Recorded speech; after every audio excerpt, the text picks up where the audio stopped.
When we talk about SHTF, we usually consider that to be something where society just breaks down. We have an economic collapse. We have the zombie apocalypse, and law and order are gone, and food and water, everything, and violence is everywhere.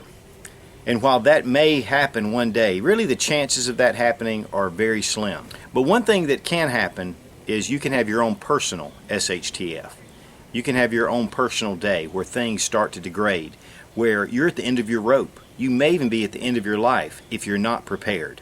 We had a couple of events that happened just recently that made me really think about our own personal SHTF and how we would handle situations that could be an emergency situation and not necessarily affect the whole community, but just maybe our family. Now, one of the things that happened was there was a rumor that there was a meth lab up the street. We were kind of like seeing this one place, and it did look kind of shady, and some of the other neighbors had started talking. We started noticing some unusual cars around, and we lived down at the end of a road. So when cars come down, we notice. And so one night I was working late, I was editing a video, and it was about 2 in the morning. And I started hearing a truck outside of the shop. I mean, I could hear it down at the end of our road. So I kind of stepped out with my flashlight, and as the truck was moving real slow, I just shined my flashlight on them. And so they kept going up the road really slow, and then stopped about a couple of 100 yards up the street and went up to a neighbor's driveway and pulled in. Went up and started beating on their front door and yelling. And this went on for like 10, 12 minutes.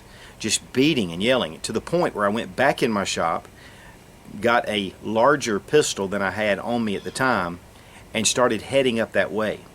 So just listening and wondering what was going to happen. I know that there was a young family that lived there with kids, and so I was really concerned for their own personal safety. On the other hand, I didn't want to get involved in something that I necessarily didn't have any business getting involved in, but I still kept my distance. Well, after about 15, 20 minutes, the guy did pull out and he left. It wasn't long after that that the place that was rumored to be a meth lab was busted by our county sheriff's department. One morning we were leaving the house, and there were 15 deputy sheriffs at this one place. And so, of course, they won't tell you what's going on, and I stopped by and I said, look, thanks for coming by. We've been wondering about this place for a while.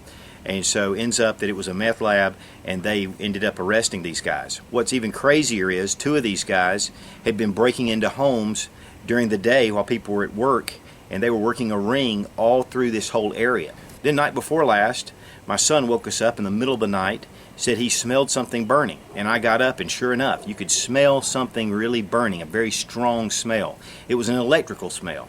And so we started looking through the house, going all around. I got up into the attic, started looking around, never could find anything. We started looking at our vents of our AC unit, and through the vents you could see smoke coming down. And so this ended up being a problem with our air conditioner. Our fan had burned up, but at the time we didn't know it. And so this really, though, gave us pause to think, you know what, we have fire extinguishers, and they're nice, and they're sitting in a closet. And so we got those out, and so that prompted us to go ahead and get our fire extinguishers out and to revisit our plan for our family in case there is a fire.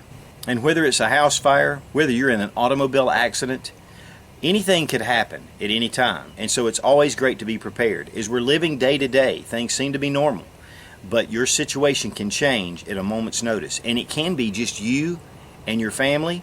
It can be a neighborhood. It can be a community. But it doesn't necessarily mean that it's a national or regional event.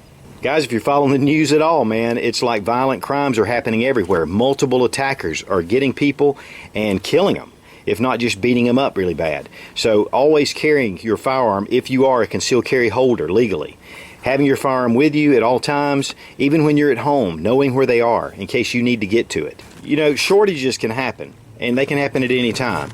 And it's just like this 22. I purchased this day before yesterday at a local Academy Sport. This is the first 22 that I have purchased since the Newtown shootings, because you can't get 22. And I was so excited to find 22. Now, the one thing about 22 is I actually have plenty of 22 and had stocked up before. But because it was available, and I thought, you know what, you never know when things can get crazy. You know, guys, I'm going to tell you, and if you may have a couple of boxes of ammunition, and, you know, you may even have a couple of 100 boxes of ammunition, but if another shooting occurs like the one in Newtown, we're really going to see ammo dry up again. Yeah, it's starting to come around now, but guys, I'm telling you, Keep buying your ammunition. Making sure that you're prepared with your firearm. You know, maybe you need a few mags loaded. See, these are unloaded, but I do have now magazines with my rifles that are loaded. A good fire extinguisher is very important. Listen, you can stop a lot of damage by just having a good fire extinguisher, and if you need to get to other family members in other rooms, having a fire extinguisher can at least make a pathway for you to be able to get there to rescue them. Having a first aid kit available, one that's really well stocked and well supplied, is really important. Keeping one in your car is important. You know, you may not be able to get the bleeding stopped before an ambulance could get there. And so I have a well-stocked first aid kit, and this is a trauma kit. And it's not just a little boo-boo kit. This is something that if I really have a serious accident or I come across an accident and need to help someone, I have the means to do so.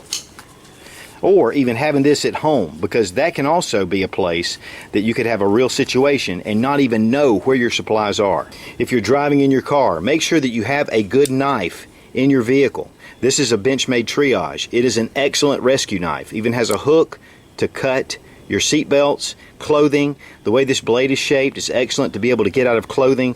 If you get trapped in your vehicle, you could really be in serious danger for your life, and it's good to be able to have something like a knife to be able to cut loose if you need to. You know, having extra food on hand is another thing that will help in a personal SHTF. Now, this is long-term food storage, but one thing that you need to consider, if you have food set back, and of course you're saving it for a rainy day in case really some serious things happen. If you lose your job and you're on unemployment and you can't pay all your bills, you need gas in your car, you need certain things up at the store. You know, there are different things you might need. Instead of going and buying groceries, you could take that money and spend it on other necessities, and you have food to put on the table. And so that is a really great reason to put food back and to have extra. It's like savings in the bank. Listen, you'll eat it sooner or later. It's better to have it and not need it. So thinking about having extra food around your house could really save you in a personal SHTF. Now, I just kind of threw the tarp in there at the last minute, but this is something, in fact, it's even a space blanket. I did a review on this a while back, and one of the things about having a good tarp is that if you're broken down on the side of the road, or you need to walk, or you're in a wreck, you can take this and cover yourself and keep yourself out of the rain. You can keep your whole family out of the rain for that matter. If you need to walk somewhere, this will keep you dry and will help. And so this is something that in a personal SHTF will give you some comfort, but also will help you from getting sick. Having a lighter or a way to start fire is really important. There are so many times, even when it's not necessarily a survival situation, is to have a good lighter, a way to start fire. Now, this is a 4-in-1 emergency tool, a way to cut off water, to cut off gas, and to be able to pry and hook. Whatever you need, this is a great tool to have around in case something goes wrong with your utilities, and just to have this at your house. When it comes to your personal safety, you need to be prepared. And you never know when you're going to find your own personal SHTF situation. The things that I listed obviously are not comprehensive, and if you have some things that you want to add to this list, just put them down in the comments below, because a lot of people do read the comments and look through, and that'll help to kind of solidify maybe a better plan to be prepared in case you have a situation for you or your family. Be strong, be of good courage. God bless America. Long live the Republic.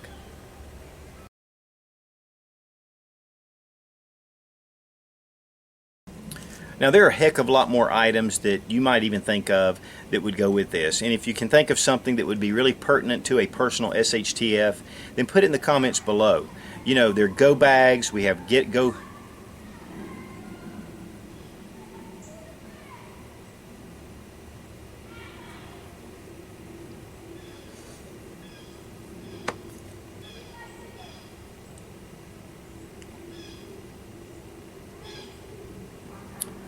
You know, there may be other things